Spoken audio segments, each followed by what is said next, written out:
नमस्कार दोस्तों, मैं हूं योगेंद्र शर्मा, आपके अपने YouTube channel youth study point पर। आज है 30 मई 2020 और 30 मई 2020 को जितने भी महत्वपूर्ण प्रश्न हमारी प्रतियोगिता परीक्षाओं को प्रभावित कर सकते हैं, हम उन सभी पर विस्तार से चर्चा करने जा रहे हैं।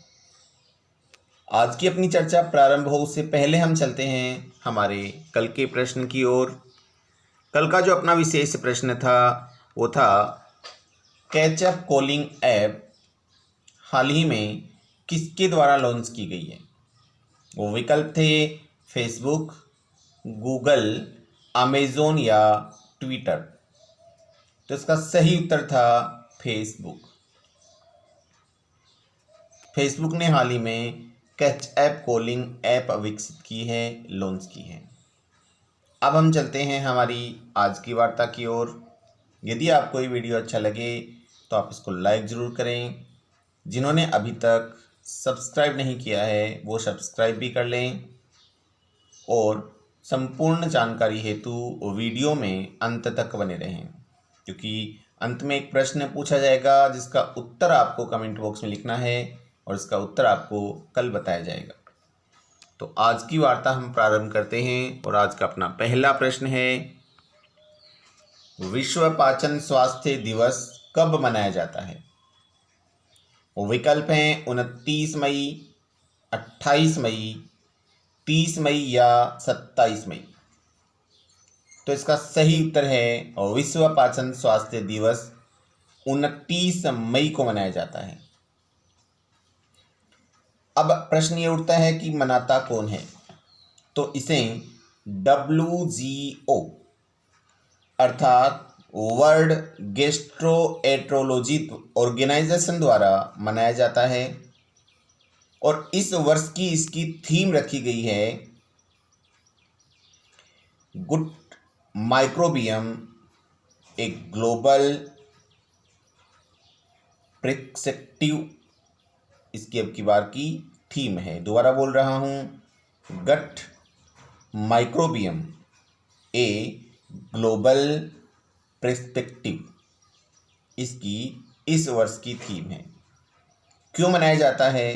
तो पाचन संबंधी रोग या विकारों की रोकथाम हेतु इसका किस प्रकार से निदान किया जा सकता है, किस प्रकार से उपचार किया जा सकता है की जानकारी बढ़ाने हेतु प्रतिवर्ष 29 मई को विश्व पाचन दिवस मनाया जाता है। 29 मई को ही एक अन्य दिवस भी मनाया जाता है, उसकी भी अपन चर्चा कर लें। उसका नाम है अंतर्राष्ट्रीय शांति सैनिक दिवस। अंतर्राष्ट्रीय शांति सैनिक दिवस भी 29 मई को ही मनाया जाता है। अब ये किसके द्वारा मनाया जाता है? तो इसे मनाया जाता है संयुक्त राष्ट्र संघ के द्वारा।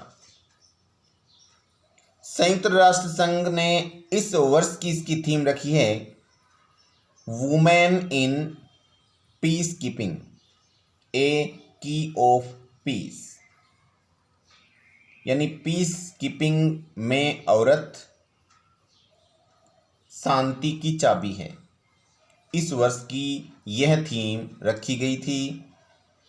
संयुक्त राष्ट्र संघ की स्थापना 1945 ईस्वी यानी 24 अक्टूबर 1945 ईस्वी में हुई थी और इसके वर्तमान महासचिव हैं एंटोनियो गुटेरेस।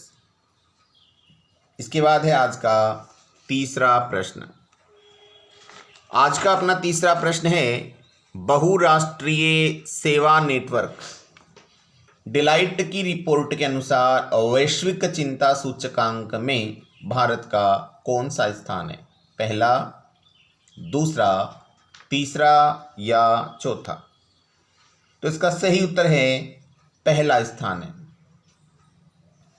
पहला स्थान भारत का है, दूसरा स्थान मेक्सिको का है, तीसरा स्पेन का है।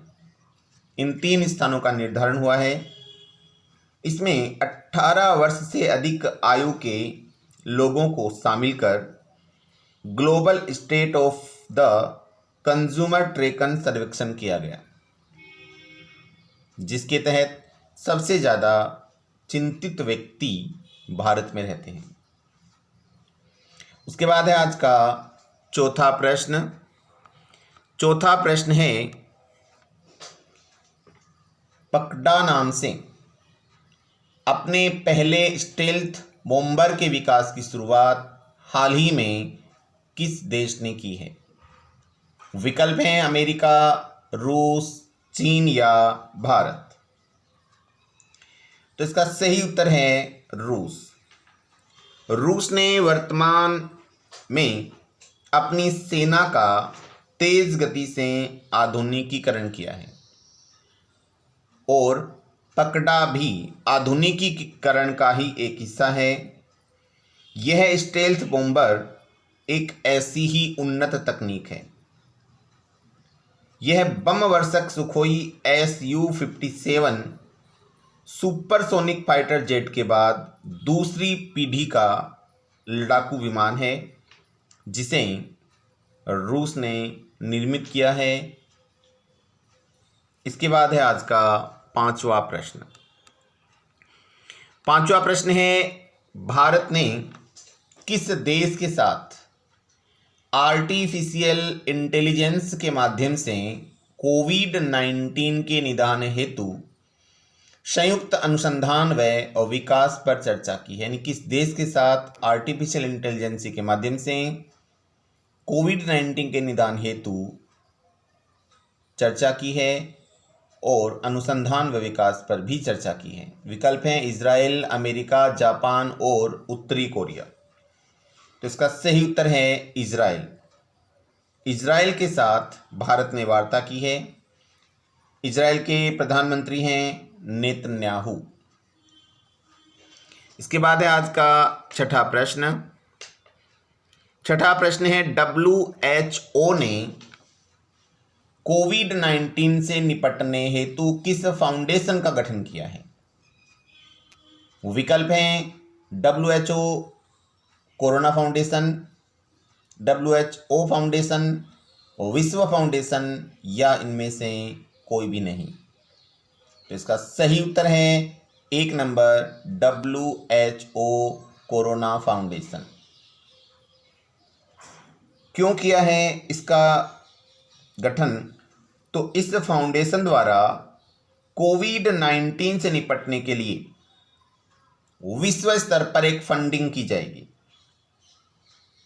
जिसमें विशेष देशों के साथ ही आम लोगों से भी सहायता ली जाएगी।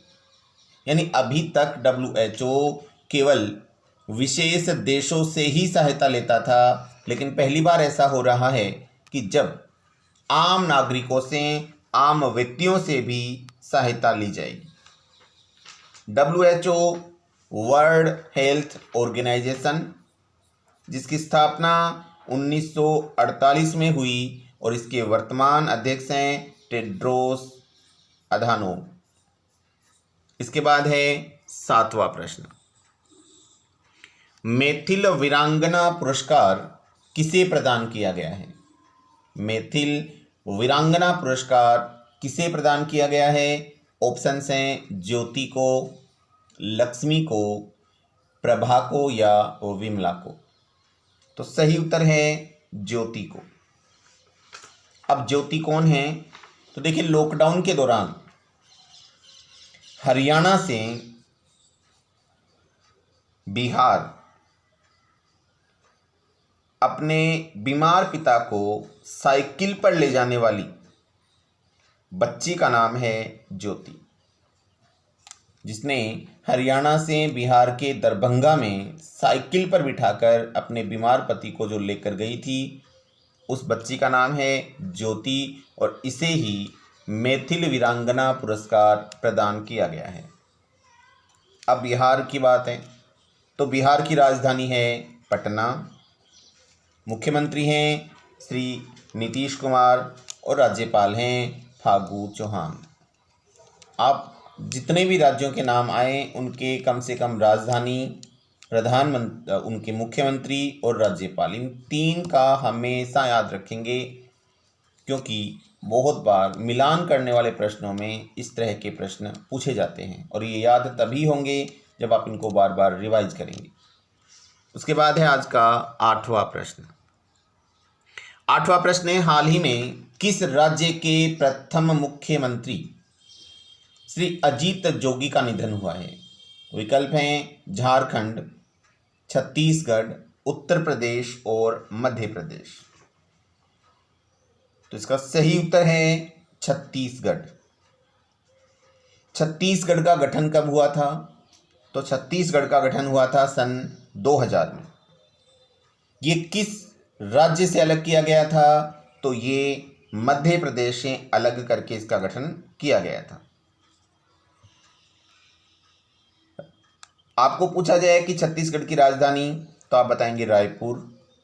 और आपको याद होगा छत्तीसगढ़ में ही एक अन्य भी शहर है जिसका नाम है नया रायपुर, जिसका नाम बदल दिया गया है और क्या रखा गया है? अटल नगर। देखिए, किसी भी चीज़ को यदि आप बार बार रिवाइज करते हैं तो वो याद रह जाएगी। याद करने का सबसे आसान तरीका यही है, वो है रिपीटेशन करना और रिवीजन करना। जो चीज़ आपने आज पढ़ी है 2 दिन बाद, फिर उसको 4 दिन बाद, फिर 1 सप्ताह बाद, फिर 15 दिन बाद, फिर 1 महीने बाद, यदि आप इस रोटेशन में याद करेंगे तो आप कभी भूल नहीं पाएंगे। याद रखने का सबसे आसान तरीका यही है कि आप रिपीटेशन करिए, रिवीजन करिए, कभी नहीं भूल पाएंगे। चलिए अपन कुछ छत्तीसगढ़ की और बात करते हैं। आपको ध्यान होगा सी घाट ऐप छत्तीसगढ़ द्वारा लॉन्च की गई थी। किस लिए? सामान की होम डिलीवरी करने हेतु सी घाट ऐप।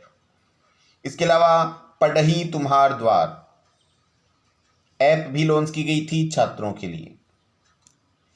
राजीव गांधी किसान न्याय योजना भी छत्तीसगढ़ द्वारा प्रारंभ की गई है। तो छत्तीसगढ़ की राजधानी है रायपुर, मुख्यमंत्री हैं भूपेश बघेल और राज्यपाल हैं अनुसुईया उइके। उसके बाद है आज का 9वां प्रश्न। फीफा ने किसके साथ मिलकर सेफ होम अभियान को लॉन्च किया है? फीफा ने किसके साथ मिलकर सेफ होम अभियान को लॉन्च किया है? विकल्प हैं WHO, विश्व बैंक, ICC या BCCI। तो सही उत्तर है WHO। अब प्रश्न उठता है कि सेफ होम अभियान का संबंध किससे है?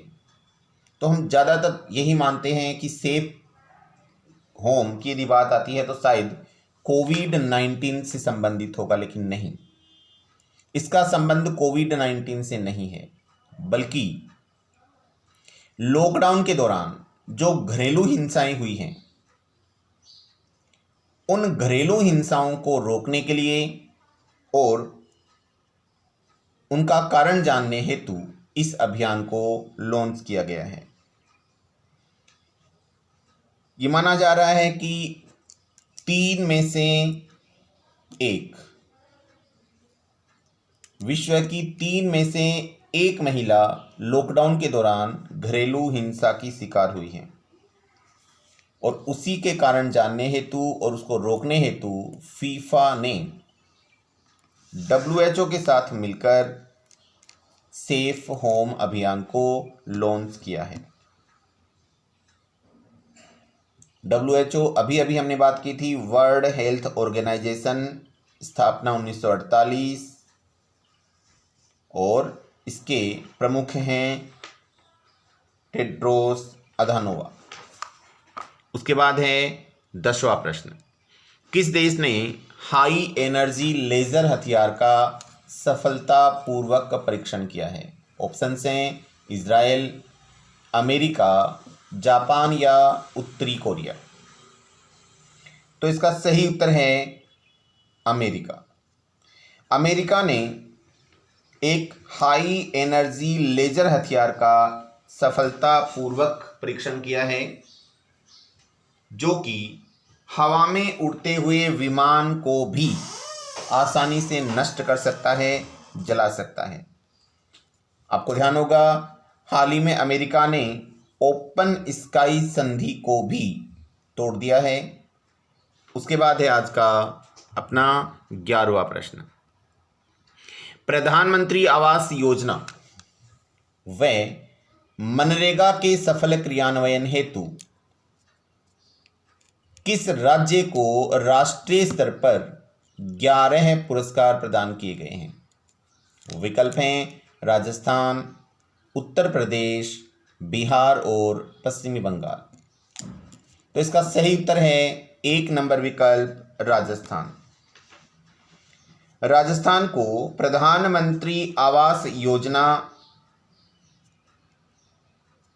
के सफल क्रियान्वयन हेतु ग्रामीण विकास पंचायती राज विभाग को राष्ट्रीय स्तर पर 11 पुरस्कार प्रदान किए गए हैं। यदि अपन बात करें राजस्थान ग्रामीण विकास पंचायती राज्य मंत्री कौन हैं, तो आपको बताना है सचिन पायलट हैं। और मनरेगा तथा ग्रामीण आवास योजना में उत्कृष्ट क्रियान्वयन के लिए 11 राष्ट्रीय पुरस्कार राजस्थान को प्रदान किए गए हैं। उसके बाद है 12वां प्रश्न। राजस्थान में 14 दिसंबर को ऊर्जा संरक्षण के लिए बेहतर कार्य करने हेतु प्रथम पुरस्कार किसे दिया गया, यानी कौन सी संस्था को पहला पुरस्कार दिया गया है? वो विकल्प हैं कोटा थर्मल पावर, उत्तर पश्चिमी रेलवे या इनमें से कोई भी नहीं। तो इसका सही उत्तर है उत्तर पश्चिमी रेलवे। उत्तर पश्चिमी रेलवे को ऊर्जा संरक्षण का पहला पुरस्कार और कोटा थर्मल पावर को दूसरा पुरस्कार दिया गया है, यानी फर्स्ट नंबर पे रहा है उत्तर पश्चिमी रेलवे और दूसरे स्थान पे रहा है कोटा थर्मल पावर। उसके बाद है आज का 13वां प्रश्न। कोमल कोठारी लाइफ टाइम अचीवमेंट लोक कला पुरस्कार 2019 किसे दिया गया है? विकल्प हैं हंसमुख ब्रजलाल याज्ञिक, गुलाब कोठारी, मोहनलाल वर्मा या रघुवीर सिंह। तो इसका सही उत्तर है हंसमुख ब्रजलाल याज्ञिक।